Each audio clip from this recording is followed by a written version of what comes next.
ہمارے جو نظریات ہیں مس شمائلہ، ان کو بدلنے میں فلیکسیبلٹی کا کتنا تعلق ہے اور ہم ان کو کس طرح سے بدل سکتے ہیں؟ بالکل فلیکسیبلٹی ہوگی تو ہی پہلے تو ہمیں یہ ڈیسائیڈ کرنا ہوگا کہ ہماری یہ جو ہمارے پروگرام کا موٹیو بھی ہے کہ کیسے سیلف ڈیولپمنٹ کی طرف ہم لوگوں کو لے کر آئیں، کہ خود کو کیسے سنوارتے ہیں، نکھارتے ہیں.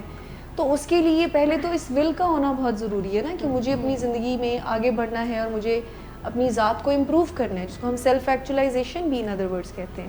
سو اس کا ہونے کے لیے پھر ہم نظریات سے سٹارٹ کرتے ہیں کہ میری زندگی میں میرے بارے میں جو نظریات ہیں وہ ہیں کیا.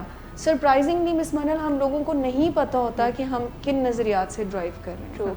ہمارے ریزلٹس ہمیں گائیڈ کر سکتے ہیں کہ ہمیں کن نظریات کی طرف جانا چاہیے. اگر ایک بندے کو یہ لگتا ہے کہ وہ فیلئر ہے تو اس کو دیکھ لینا چاہیے کہ اس کو اپنے نظریات کو کیسے چینج کرنا چاہیے. کہ فیلئر ہے اور اس کو کہیں پرفیکشن کا پرابلم تو اس کے ساتھ نہیں ہے کہ وہ پرفیکٹ ہونا چاہتا ہے اور وہ تھوڑی سی امپروومنٹ یا ڈسکاؤنٹ تو نہیں کرتا. اس کی زندگی میں بہت ساری ایسی پازیٹیو چیزیں ہو رہی ہیں لیکن اس کو وہ کاؤنٹ ہی نہیں کر رہا ہوتا ہے. سو دیکھنے کے انداز کو جانچ کر ہم اپنے نظریات کو چینج کر سکتے ہیں.